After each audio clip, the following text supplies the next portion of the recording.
Across the Fence, we go back in history to a time of revolution and redcoats to celebrate a turning point in the history of the United States. Good afternoon and thanks for joining us. I'm Judy Simpson. August 16th is Bennington Battle Day. It's a memorial holiday that's unique to Vermont. It commemorates a series of skirmishes that took place in 1777 in New York. Led by the charismatic John Stark, a force of militiamen, which included Vermont's Green Mountain Boys, would strike the first decisive blow for American independence that led to the British surrender at the Battle of Saratoga a few months later. To recount the battle and its monumental importance to Vermont and the United States, let's join Vermont historian Howard Coffin.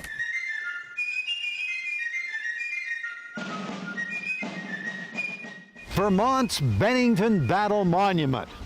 A monstrosity, 306 feet high. One of the biggest battle monuments in the world, bigger than anything at Gettysburg or Yorktown.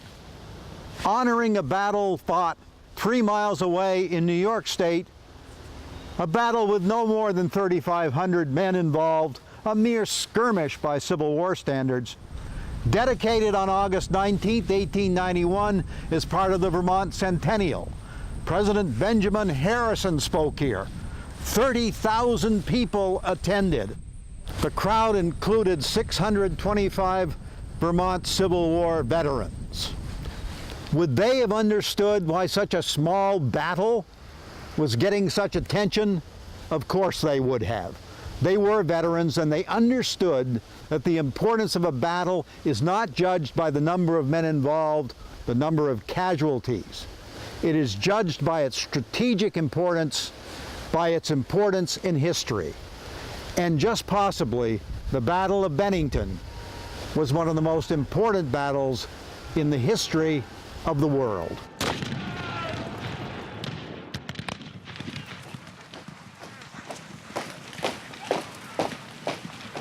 In the early summer of 1777, a British army of about 8,000 men, commanded by John Burgoyne, Gentleman Johnny Burgoyne, invaded the Champlain Valley from Canada. The forces included British regulars, mercenaries, Hessians from Germany, and some Native Americans. Burgoyne rolled up the valley. He captured Crown Point. He captured Mount Independence and Ticonderoga. He fought a difficult battle in the hills at Hubbardton, Vermont, that was won only after a struggle. But on came Burgoyne to capture Whitehall and Fort Anne and moved south all the way to Fort Edward. But he was getting short of supplies, and he heard that there was a cache of American arms at Bennington, 20 miles away from the Hudson Valley. So he sent a force under Friedrich Baum, consisting mainly of Hessian soldiers, but also some Tories, east 20 miles toward Bennington, not only to capture the arms, but to bring back badly needed horses and food. He needed beef. So Baum set out in this direction, heading into enemy territory.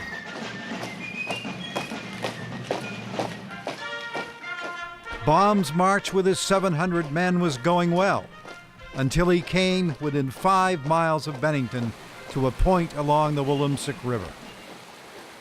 Baum sat down here, wrote a message on the head of a barrel to Burgoyne, "Send me help."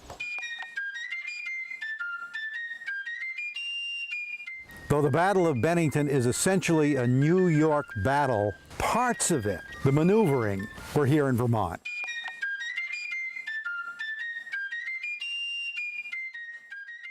We're in Vermont right now at the site of John Stark's campground. Here he was camped with his 1,500 men on the eve of the battle. Here Stark developed his battle plan. It was a complex one, but it worked. The plan was that he would lead the main assault on the enemy center by the river. Also, he would send 200 New Hampshire men under Colonel Moses Nichols on a 6-mile march to the north and then bringing them in behind the enemy. 200 men under Colonel Samuel Herrick, mostly Vermonters, would swing to the south about 6 miles and come in behind the enemy, enveloping the enemy position. It was probably here, just before the action began, that Stark made his famous remark, "The redcoats are there and they are ours, or Molly Stark sleeps a widow tonight." We're in New York State's Bennington Battlefield Park. We're on this 800-foot hill, the top of which Baum fortified. And he put about 60 of his Hessians into a big earthwork right on top of that hill. Stark had scouted the terrain carefully before the battle. And so he sent Herrick and Nichols on that long 6-mile march to get behind the hilltop position. Why? Because to the west of it here was a flat field to attack through, not come up the steep sides. And they came rolling in here about 3 o'clock, firing as they came, outnumbering the Hessians about 10-1. The fighting went on here for nearly 2 hours.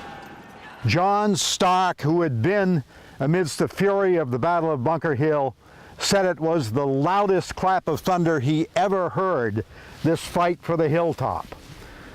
In the end, the Americans overran this position. There was hand-to-hand fighting within the fortification. Those Hessians that remained alive ran down the hill to get away.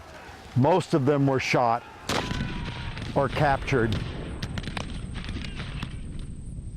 Civil War battlefields contain miles and miles of earthworks. Nothing remains at Bennington of the big earthworks that the Hessians built along the river and on this hilltop particularly. But some of their handiwork may remain. It seems to me that this bank was probably cut away for 2 purposes: to provide dirt for the earthworks and to steepen this little hill here as further defense against the attacks that did come in here from the left. Indeed, perhaps this rock may have been laid bare by Hessian shovels.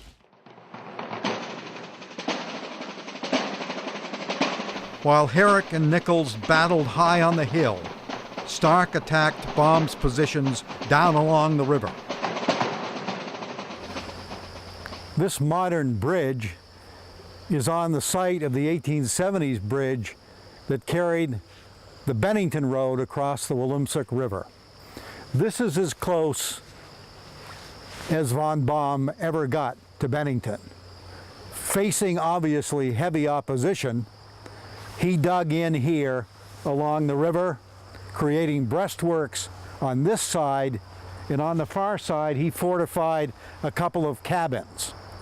But beyond that, there's a hill on the far side of the river that he also felt he had to fortify because it overlooks this position, and this position might have been untenable if he couldn't hold that hill. So up here on the hill, he put 200 local loyalists, Tories, and they hurriedly threw up an earthwork. And they were defending it, looking to the north, looking to the east, waiting for the approach of Stark's men. The fighting began down below them, and suddenly they heard something behind them, turned around, and there were Americans behind them, and they had to get out of here in a hurry. And they skedaddled down this hill and across the river, many of them getting shot in the fields, and then in the river, and then as they tried to climb the steep bank of the Williamsook. This position fell in minutes. The British could do nothing here but flee, try to save their lives, and among those who ran was Friedrich von Baum.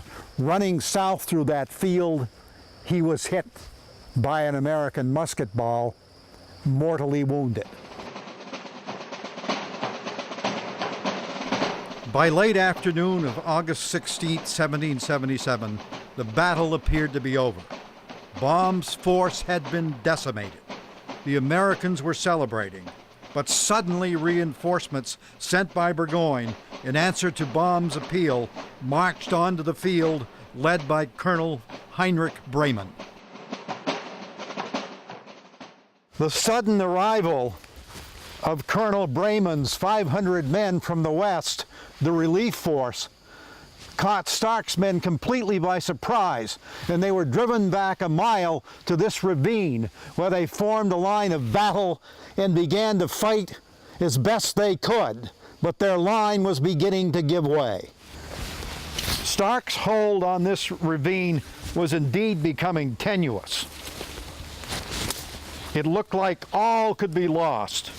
And then the Americans heard behind them cheering. Had they been flanked with the British behind them? No.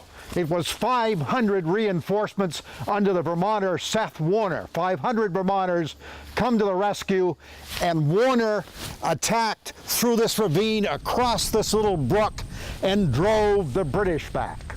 The fighting would go on until darkness. Stark said later, "Lucky for us, that moment Colonel Warner's regiment came up fresh, who marched on and began the attack fresh. I pushed forward as many of the men as I could to their assistance. The battle continued obstinate on both sides until sunset. The enemy was obliged to retreat."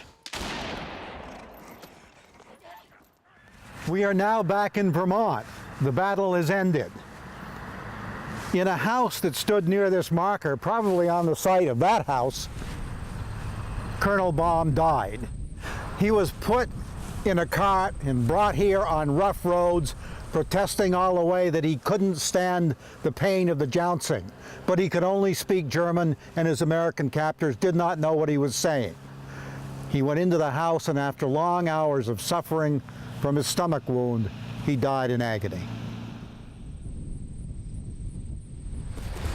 Here in the old cemetery at North Bennington lie many of the Hessian soldiers who died in the Battle of Bennington. Immediately after the battle, Stark brought some 700 prisoners to old Bennington. In addition, more than 200 of the enemy had been killed, many more wounded. Baum's force had been decimated, and a heavy blow had been struck to the reinforcements under Bremen. When what was left of Bremen's force returned to Burgoyne on the Hudson, Burgoyne congratulated them for some kind of a triumph. He couldn't have believed that. At this time, George Washington was dealing with another British army far to the south.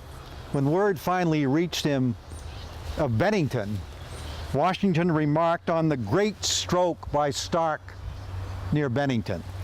A member of his staff, perhaps speaking for the general, wrote, "There was a cloud in the north, but I really think that matters in that quarter look well just now. I trust Burgoyne will be severely mauled."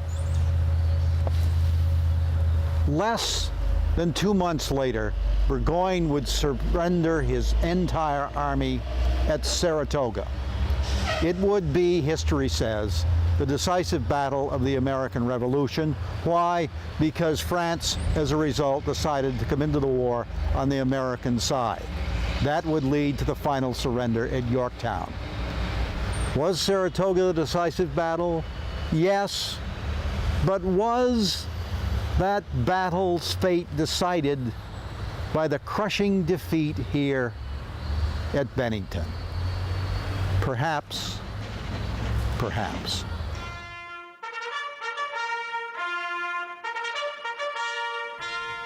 Thank you, Howard. The Bennington Battle Monument is a Vermont State Historic Site. It is open mid-April until the end of October from 9 a.m. to 5 p.m. It's free to walk the grounds, but if you don't mind heights, you can take an elevator to the top of the monument for a small fee. For more information, call 802-447-0550. That's our program for today. We'll see you again next time on Across the Fence.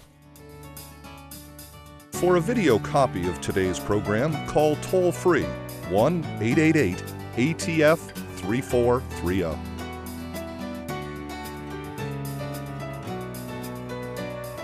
Across the Fence is brought to you as a public service by University of Vermont Extension and WCAX-TV.